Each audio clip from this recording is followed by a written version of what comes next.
Welcome to Professor Jeffrey Sachs's commentary.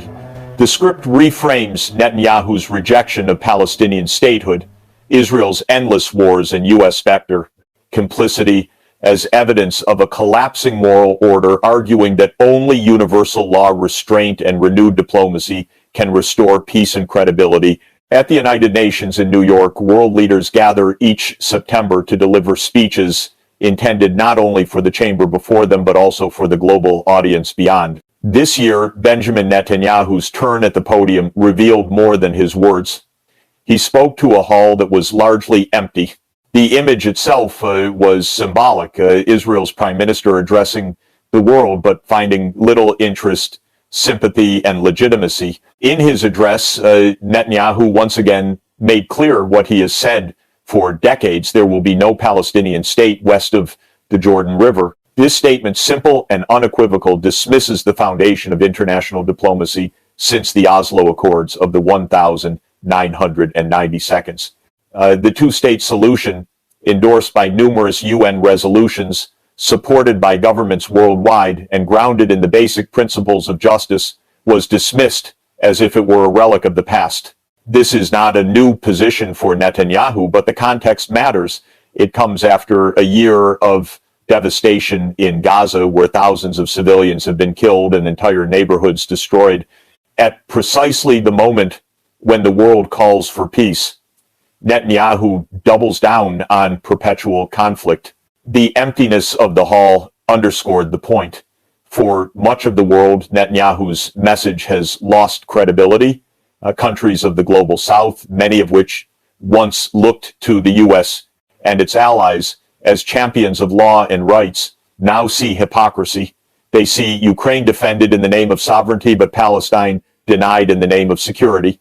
The contrast is too sharp to ignore. Netanyahu may command attention in Washington, but on the world stage, his defiance increasingly generates silence, walkouts, or indifference. The legitimacy deficit is real, and it is widening. The speech also reflected a larger truth for Netanyahu. The absence of diplomacy is not a failure, but a strategy. By rejecting Palestinian sovereignty outright, Israel consigns itself to endless confrontation. The war in Gaza, the tensions in the West Bank, the flare-ups with Lebanon and Syria, these are not temporary crises. They are the predictable outcome of a doctrine that sees war as more useful than peace repression, as more reliable than compromise. Netanyahu's lonely speech at the UN was therefore more than a moment of theater. It was a snapshot of a deeper crisis, an Israel locked into permanent conflict and a United States complicit in sustaining it. The isolation in the chamber symbolized the broader erosion of legitimacy for Israel, for its closest ally, and for a system of international law that is applied selectively. In the next section, we will turn to Gaza itself, to the devastation on the ground, the politics of denial that sustain it, and the growing recognition that what is happening there is not security but catastrophe. If Netanyahu's speech at the UN symbolized isolation, Gaza illustrates the cost of his policy in human terms. For decades, Gaza has been described in diplomatic language as a security challenge. In reality, it is a place where 2 million people live under blockade, deprived of freedom, dignity, and hope. The recent military campaigns have turned Gaza into a humanitarian catastrophe, yet in official rhetoric, they are framed as a battle against terrorists. This denial, the refusal to recognize Gaza's reality, is central to the continuation of war. The assault of October 7 was brutal, and the killing of civilians was indefensible. But the Israeli government's response has gone far beyond self-defense. Entire neighborhoods have been reduced to rubble. Thousands of children have been killed, and vital infrastructure, water systems, hospitals, schools, has been systematically destroyed. The language of fighting Hamas obscures a larger reality, the collective punishment of an entire population. For Netanyahu, this framing is politically convenient. By labeling all resistance as terrorism, he justifies policies that in practice amount to efforts to crush Palestinian national aspirations altogether. Reports from international agencies leave no room for ambiguity. The UN has warned of conditions approaching famine. Humanitarian organizations describe hospitals overflowing with wounded, electricity cut off, and basic supplies denied. Gaza today is not merely a conflict zone. It is a humanitarian emergency on a scale the world has rarely seen in recent years. And yet, in official Israeli and American discourse, this reality is often dismissed or ignored. Spokespersons emphasize tunnels and weapons, while images of destroyed apartment blocks and grieving families are brushed aside. This denial does not erase suffering, it deepens mistrust. The United Nations and numerous human rights groups have gone further, suggesting that Israel's actions in Gaza may amount to genocide. This is not rhetoric. It is the legal assessment of policies aimed at destroying the foundations of life for people. Israel rejects these charges, and Washington shields it diplomatically, but the perception in much of the world is clear. Gaza is being destroyed not for security, but to erase the political question of Palestine itself. Here again, denial plays a central role. By refusing to acknowledge the political nature of the conflict, the aspiration of Palestinians for self-determination, Israel and its allies can treat Gaza's suffering as an unfortunate byproduct rather than as the predictable consequence of policy. The United States plays a crucial role in sustaining this denial. Billions in military aid, continuous weapons shipments, and repeated vetoes at the UN Security Council ensure that Israel faces no accountability. American leaders frame their support as defense of a democratic ally, but in practice, they enable actions that violate international law and undermine America's own credibility. For U.S. politicians, acknowledging the reality in Gaza is politically costly. It risks alienating powerful domestic constituencies and complicating ties with Israel. The result is a bipartisan silence that perpetuates denial. The consequences are far-reaching. For Palestinians, denial means that their suffering is ignored and their rights dismissed. For Israelis, denial means a false sense of security, the belief that crushing Gaza will bring peace when in fact it fuels deeper resentment and future violence. For the United States, denial corrodes legitimacy, exposing double standards that the rest of the world can clearly see. Denial, in short, does not resolve conflict, it ensures its repetition. Gaza is not simply a humanitarian crisis, but a mirror reflecting the contradictions of modern foreign policy. By denying the reality on the ground, Netanyahu and his supporters postpone peace and perpetuate war. The rhetoric of fighting terrorism masks a deeper truth that Gaza's devastation is inseparable from the rejection of Palestinian statehood. In the next section, we will explore how this rejection has become a doctrine of endless wars, a strategy not of accident but of design, one that has shaped Israel's actions across the region and drawn the United States ever deeper into conflict. Netanyahu's rejection of Palestinian statehood is not simply a matter of ideology. It has been translated into a doctrine of endless wars. This strategy sees conflict not as a failure of diplomacy, but as a tool of statecraft. By keeping Israel in a constant state of confrontation, Netanyahu ensures that the question of Palestine is deferred indefinitely. The wars in Gaza, the clashes in Lebanon, the tensions with Syria and Iran all are part of a deliberate pattern. Endless war is not accidental.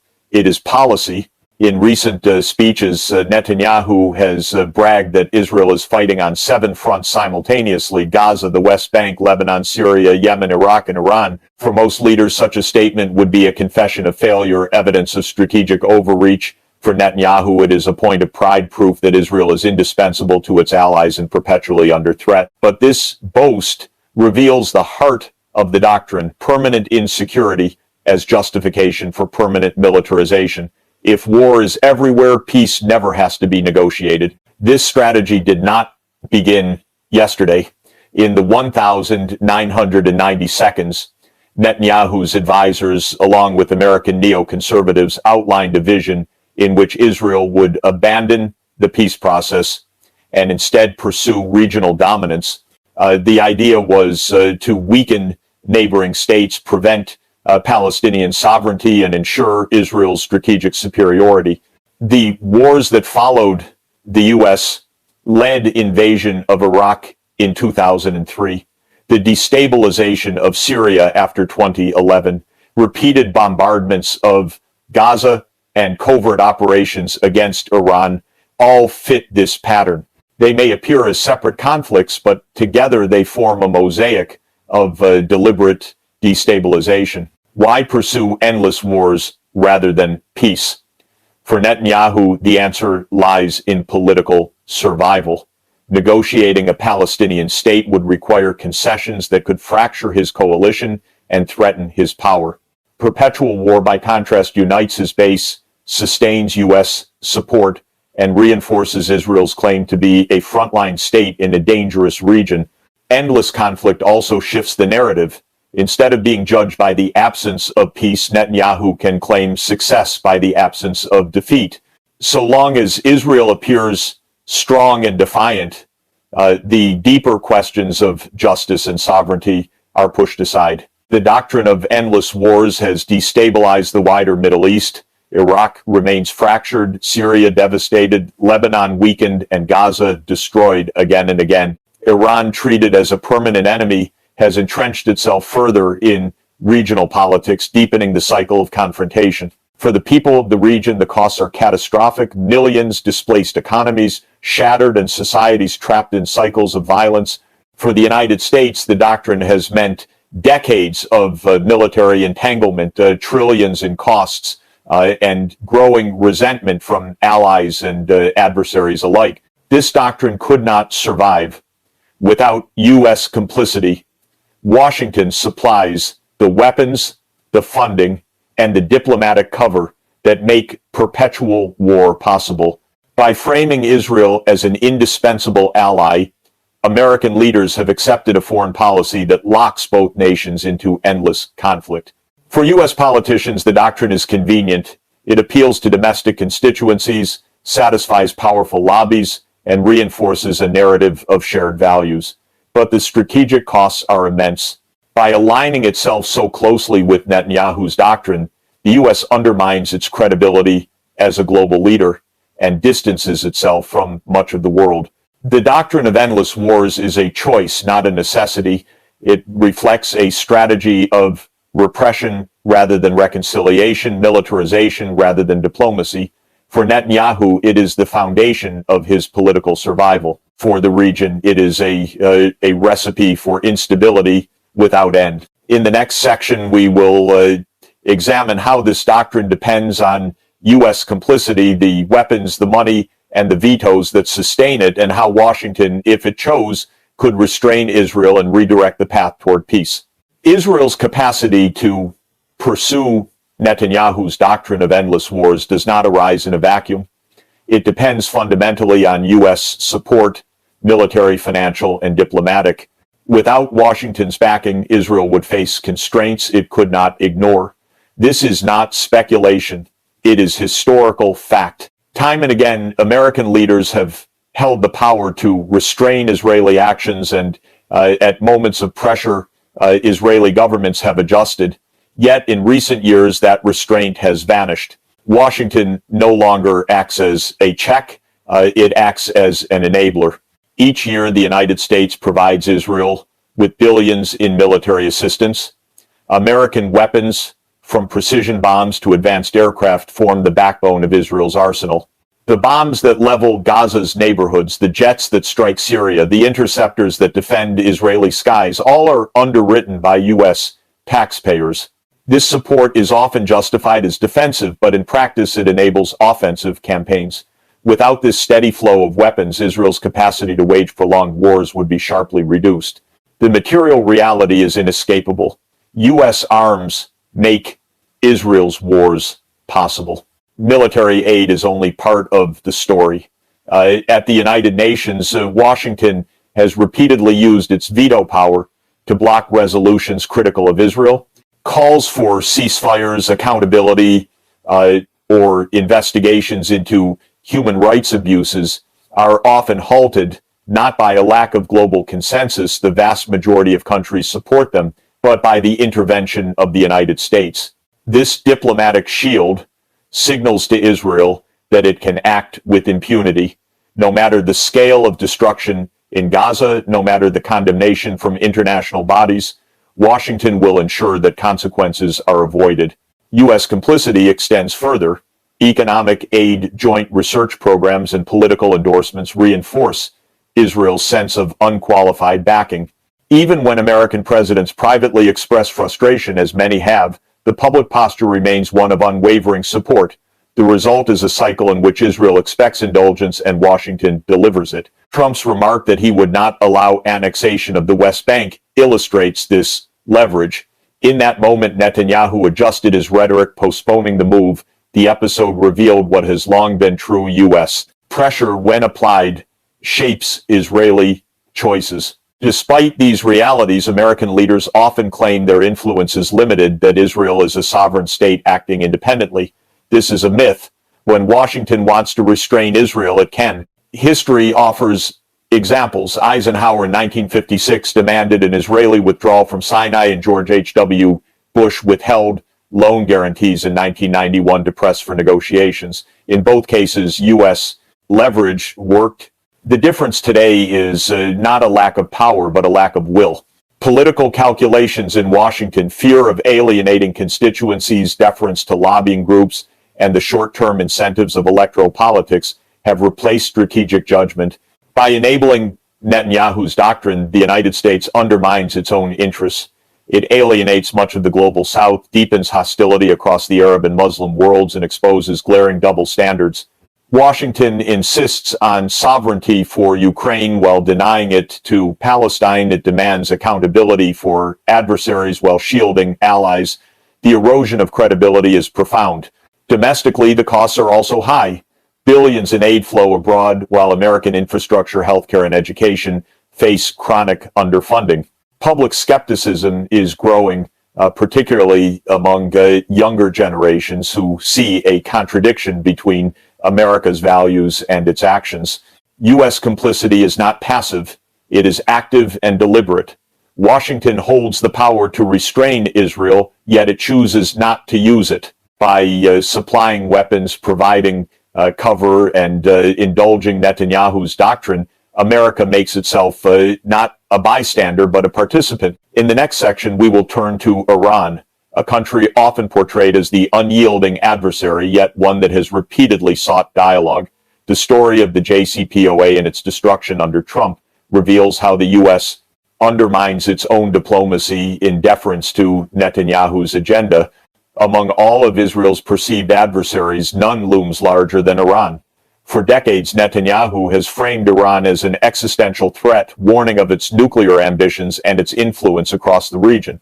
Yet the reality is more complex. Iran, while often assertive in its regional role, has repeatedly signaled its willingness to engage diplomatically with the United States and the wider international community.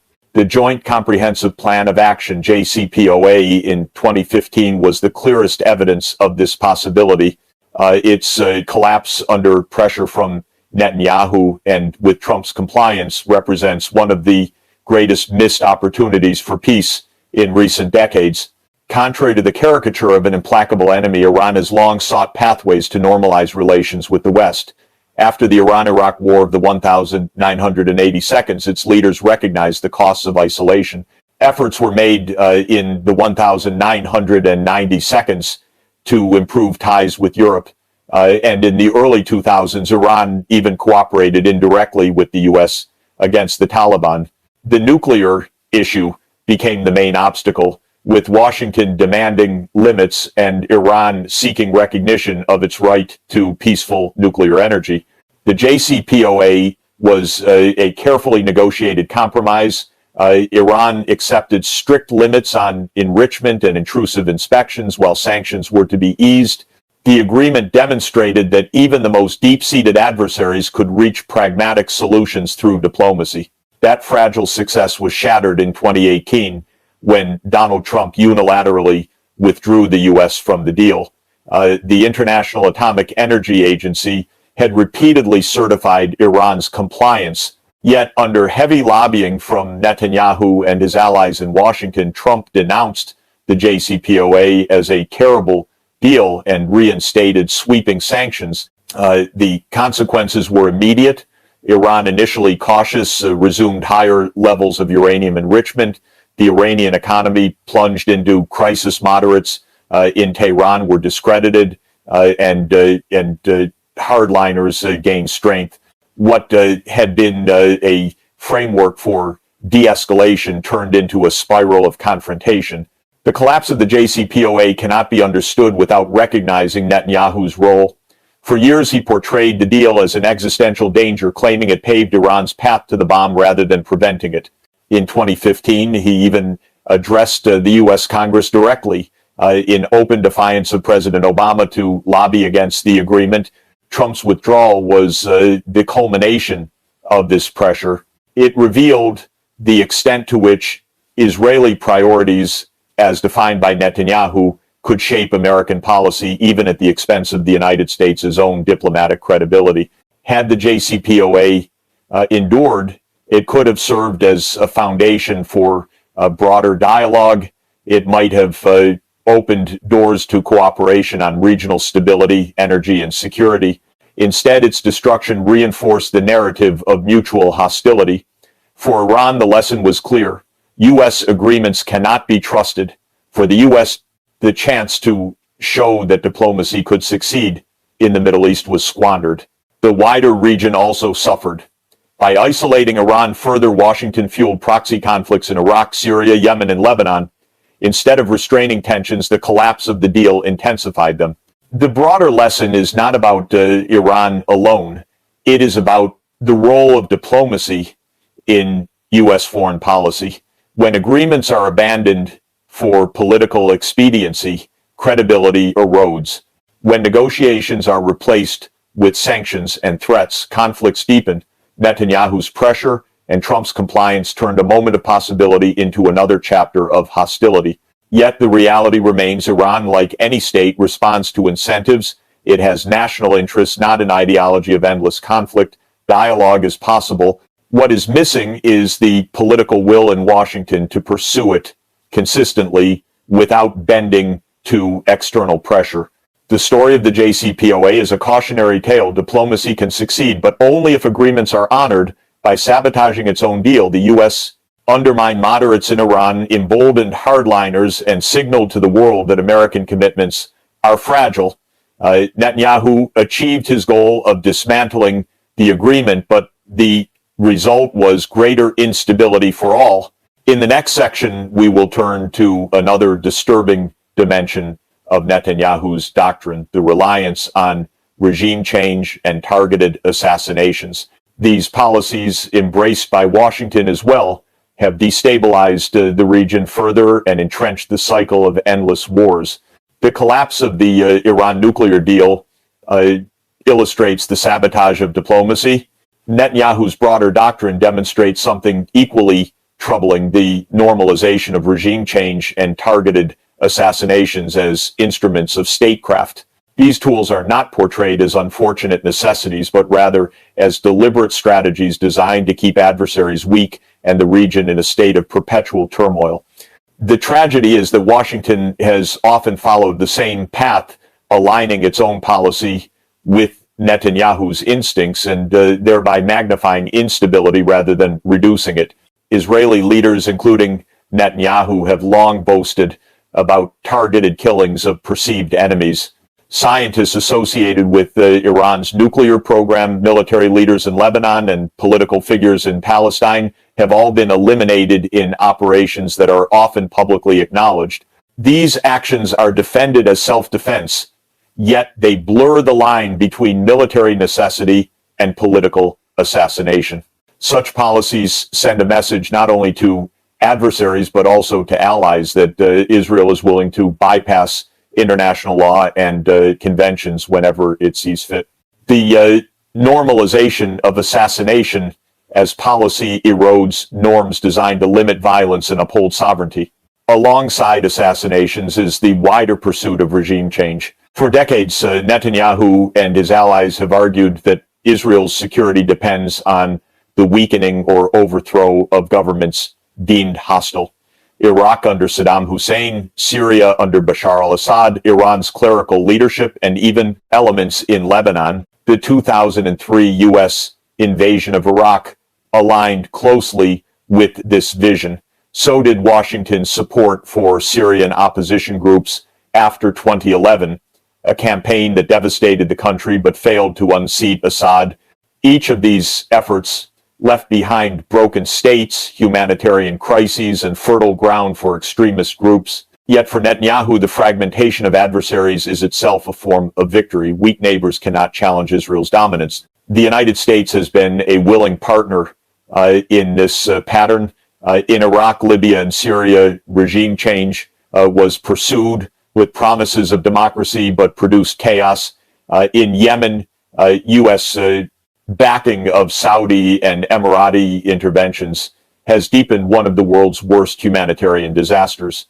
In Iran, targeted assassinations and covert operations have been used alongside crushing sanctions, all with little to show beyond heightened hostility. For Washington, these policies have become habits. They avoid the complexities of diplomacy, offer the illusion of quick results, and satisfy domestic political narratives of toughness and strength. However, the long-term costs, measured in terms of instability, terrorism, and lost credibility, far outweigh the short-term gains. The reliance on assassinations and regime change corrodes legitimacy at multiple levels. Internationally, it signals that laws and norms are applied selectively, undermining America's and Israel's claims to uphold a rules-based order. Regionally, it entrenches cycles of retaliation as groups and states respond to violence with violence. Domestically, it fosters cynicism as citizens witness wars being waged abroad while their basic needs at home remain unmet. The broader perception is clear. When powerful states act as though they are above the law, they lose the moral authority that underpins lasting influence. History offers a different path. Agreements like the Camp David Accords or the JCPOA, though fragile, demonstrated that dialogue can restrain conflict and build trust. Diplomacy is slow and uncertain, but it creates frameworks that reduce violence rather than perpetuate it. By contrast, assassinations and regime change may eliminate individuals or governments, but they do not resolve underlying disputes. Instead, they create vacuums that fuel greater instability. The lesson is simple: stability cannot be built on perpetual coercion. It requires legitimacy, compromise, and respect for the law. Netanyahu's doctrine, reinforced by Washington's complicity, has turned regime change and assassination into normalized instruments of policy. Yet these tools have produced neither security for Israel nor credibility for the United States. They have produced only broken states, shattered societies, and cycles of violence with no end. In the final section, we will draw the threads together. From Gaza to Iran, from endless wars to America's complicity, the message is clear. The path of coercion leads only to decline. The alternative, diplomacy, restraint, and consistent application of law, offers the only sustainable road to peace. The themes that have emerged across this discussion: Netanyahu's rejection of Palestinian sovereignty, Gaza's devastation, the doctrine of endless wars, Washington's complicity, the sabotage of diplomacy with Iran, and the normalization of regime change, all point to a single conclusion. U.S. foreign policy, intertwined with Netanyahu's agenda, has lost its way. It is sustained by rhetoric rather than realism, coercion rather than diplomacy, and double standards rather than consistent principles. Yet history also teaches that decline is not inevitable. A different path remains possible if only leaders are willing to take it. The first step toward a sustainable foreign policy is to recognize the danger of illusions. Promises that Ukraine can retake Crimea, that Gaza can be subdued into submission, or that Iran can be isolated indefinitely are not strategies, they are fantasies. These illusions prolong wars, deepen suffering, and weaken credibility. Real leadership requires confronting hard truths and building policies that reflect them. Endless wars may serve the purpose of political survival, but they erode legitimacy. Israel's strategy of perpetual confrontation, backed by Washington, has destabilized not only Gaza and the West Bank, but also Iraq, Syria, Lebanon, and beyond. For the United States, the habit of intervention, invasions, covert operations, targeted assassinations has consumed trillions, cost countless lives, and eroded its moral standing. Wars fought in the name of security have delivered only insecurity.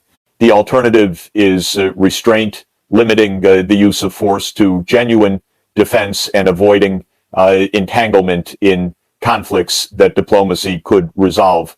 Perhaps the greatest cost has been the erosion of credibility. The world sees the contradictions. Russia is condemned for occupying Ukrainian territory, but Israel is shielded as it occupies Palestinian land. Iran is punished for enrichment. It agreed to suspend while Israel's nuclear arsenal goes unacknowledged. These double standards hollow out the very notion of a rules-based order. Restoring credibility requires consistency. International law must be applied universally, not selectively. Human rights cannot be defended in one place and dismissed in another. Without this consistency, American appeals to principle will continue to ring hollow. A sustainable order requires diplomacy at its core. The JCPOA showed that even bitter adversaries can reach agreements when dialogue is pursued seriously. Arms control treaties during the Cold War demonstrated that rivals can reduce existential risks through negotiation. The lesson is clear: diplomacy is not a sign of weakness, but rather a sign of strength, because it addresses the root causes rather than the symptoms. With Palestine, this means re-engaging the question of sovereignty rather than deferring it indefinitely. With Iran, it means returning to negotiated frameworks rather than sabotage. With Israel itself, it means recognizing that unconditional support fosters impunity, while conditional support tied to law could foster peace. A sustainable U.S. foreign policy would rest on three pillars. 1. Restraint, ending the habit of regime change and the normalization of assassination. 2. Consistency, applying international law and human rights universally. 3. Institutional renewal, strengthening the United Nations and other bodies, not undermining them with selective vetoes. This is not idealism. It is pragmatism. Stability cannot be built on double standards, endless war, and moral erosion. It can only be built on a foundation of legitimacy. The crises of today are warnings, not destiny. The U.S. still has the power to recalibrate its policies, to disentangle itself from the destructive logic of endless war, and to restore diplomacy as its guiding principle. For Israel, too, security will never come from domination, but only from coexistence with its neighbors. As Jeffrey Sachs might put it, real leadership is not measured by military might or political bravado, but by credibility, restraint, and respect for law. The choice now is whether America and its allies will continue down the path of illusions and decline, or summon the courage to pursue diplomacy and peace. The stakes could not be higher for the region, for the world, and for the future of international order.